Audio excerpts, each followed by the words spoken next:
Welcome to Detail and Depth. I am Mukhtar sir and this is my first video on class 9 physics.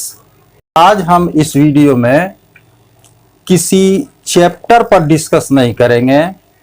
आज सिर्फ हम लोग physics का introduction लेंगे कि फिजिक्स क्या है और फिजिक्स की स्टडी कैसे की जाती है। फिजिक्स की बेसिक बातें होंगी। तो लेट अस स्टार्ट।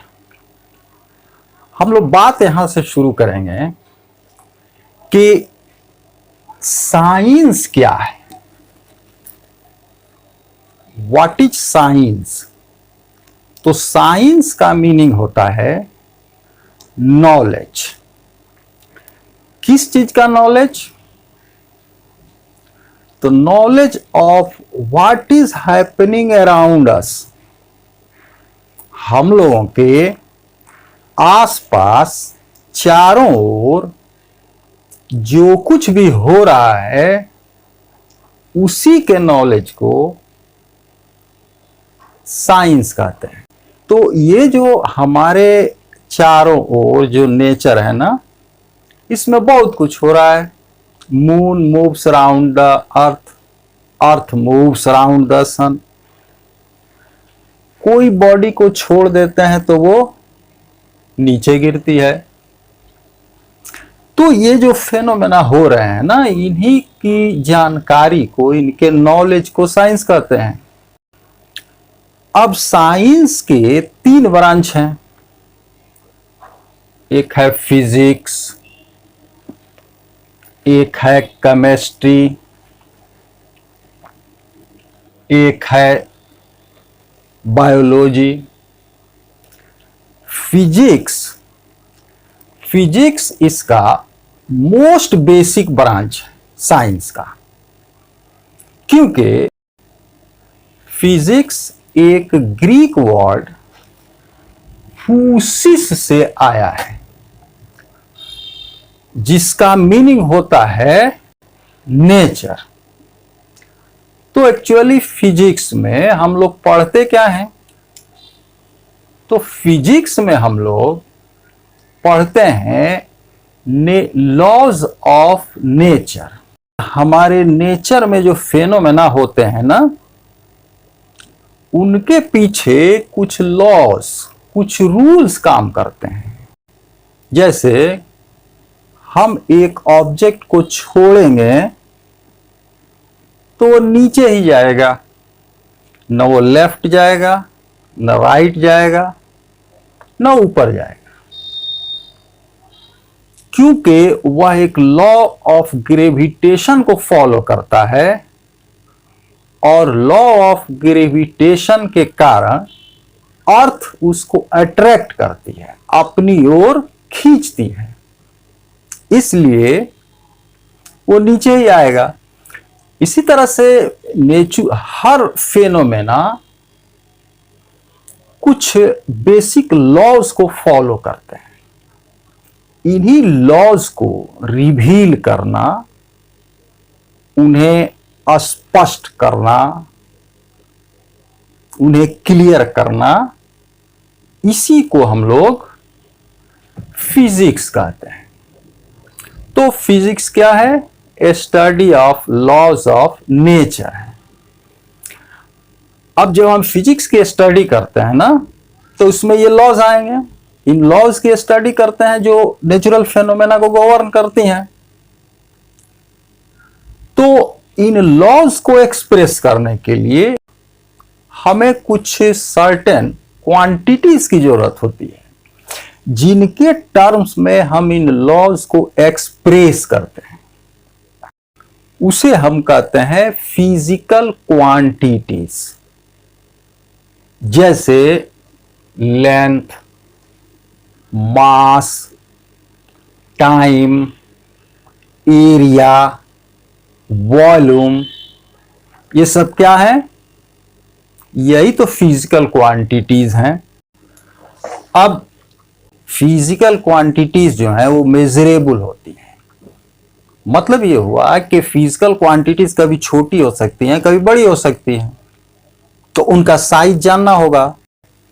अब जैसे हमने यहां पर दो लाइनें खींच दी, एक ये बड़ी लाइन है और ये एक हमने उसके नीचे छोटी लाइन खींच दी।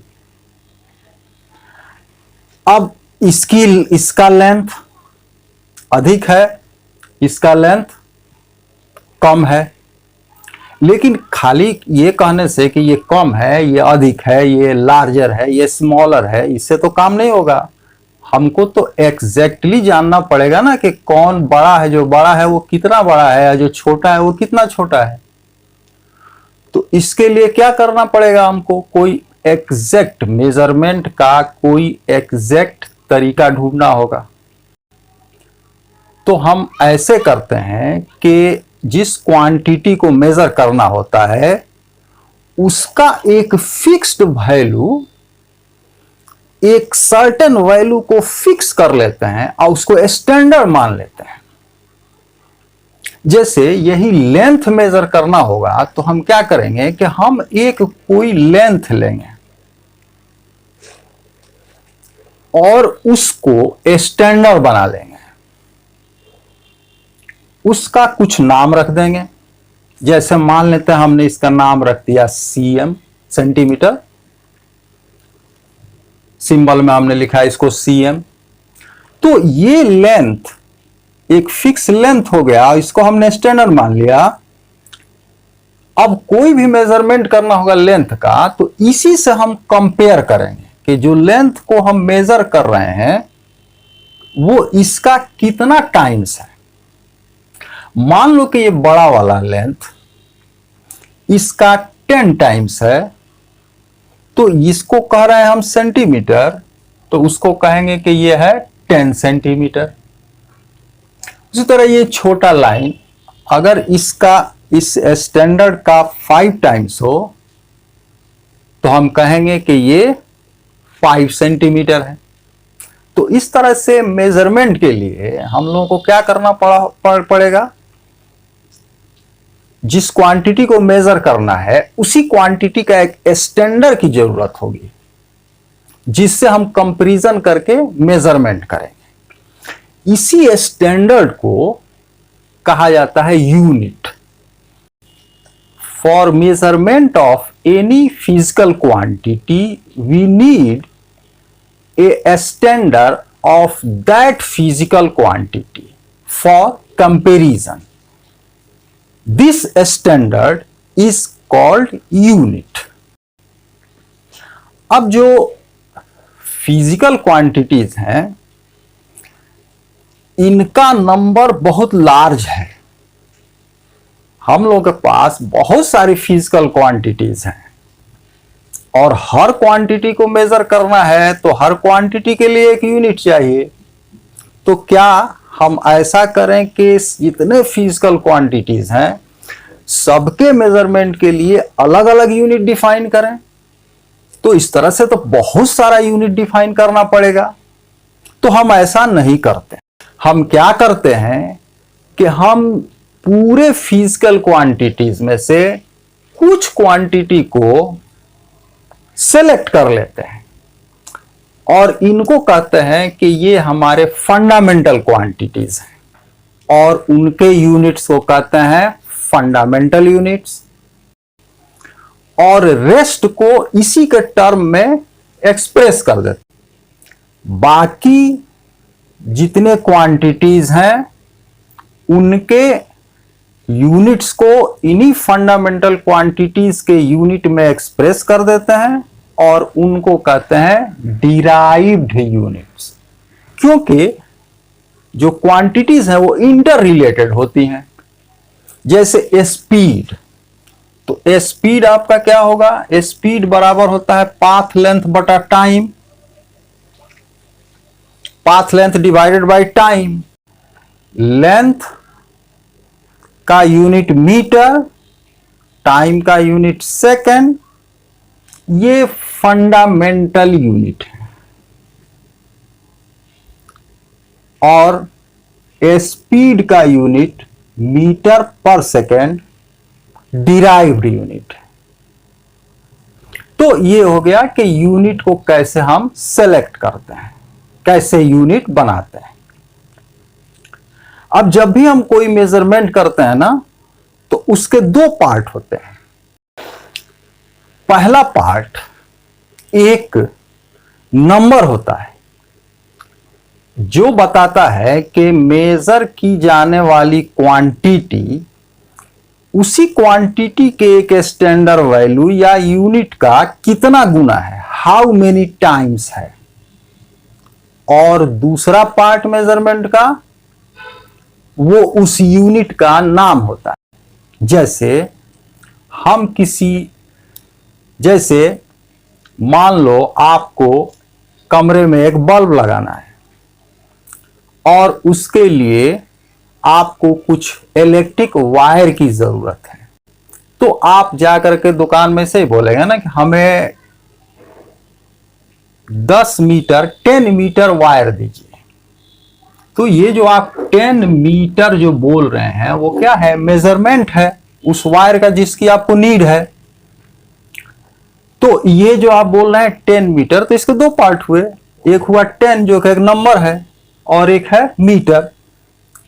तो इसका मतलब क्या हुआ कि मीटर एक सर्टेन फिक्स लेंथ है, एक स्टैंडर्ड है जिसको लेंथ का यूनिट कहा जाता है। इसी का 10 टाइम्स वो मेजर करके आपको दे देगा, तो आपको मिल जाएगा 10 मीटर वायर।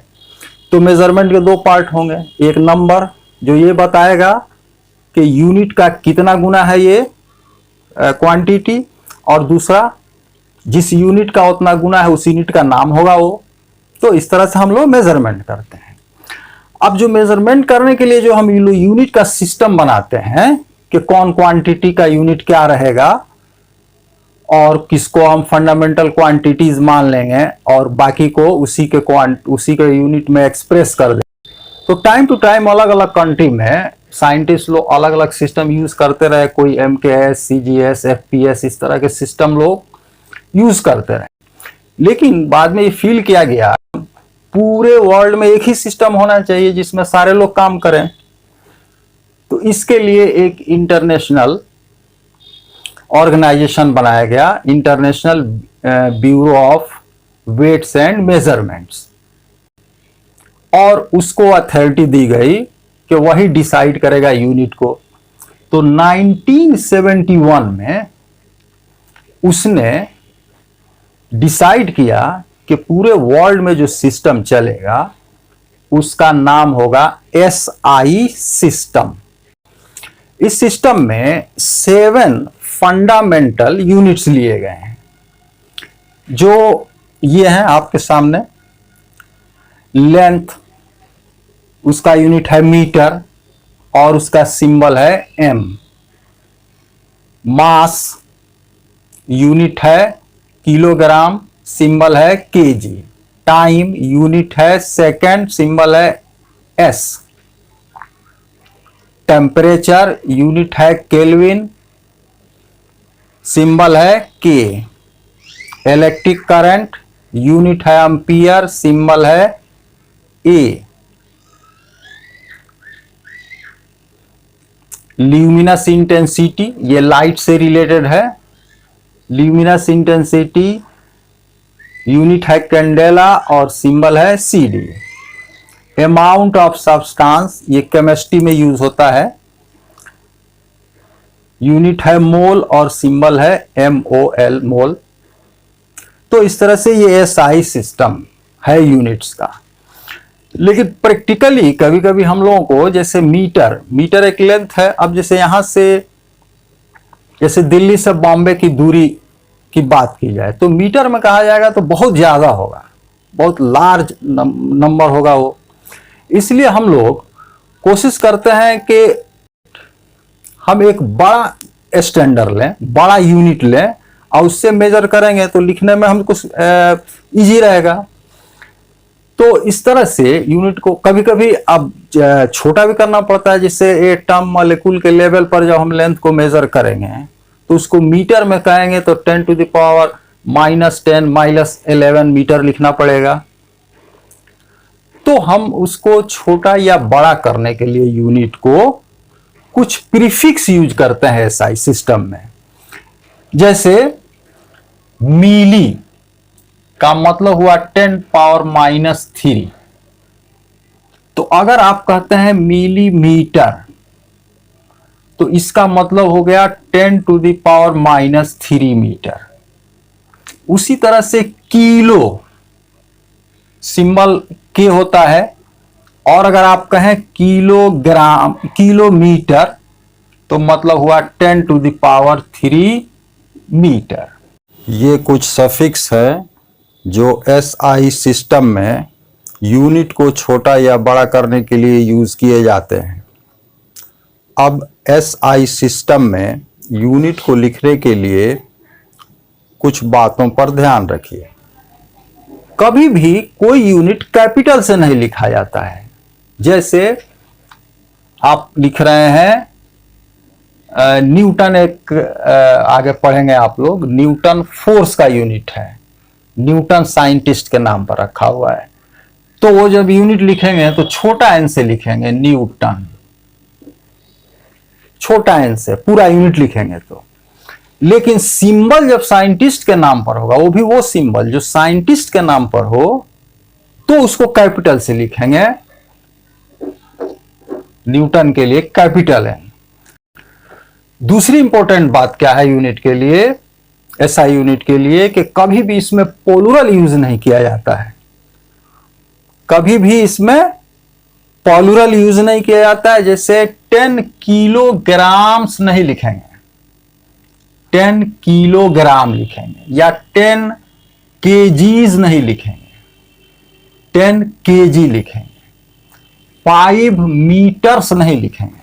आप ऐसा सोचेंगे 5 तो प्लुरल हो गया, 1 एप्पल, अब 5 एप्पल्स कहते हैं आप, तो उसी तरह आप सोचे कि 1 मीटर, अब 5 मीटर्स होना चाहिए, तो नहीं, गलत है।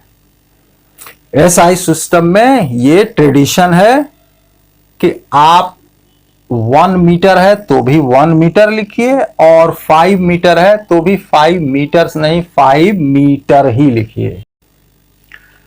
तो ये फिजिक्स के कुछ बेसिक बातें हैं जो फिजिक्स पढ़ने के लिए हम लोगों को इसको जानने की जरूरत होती है।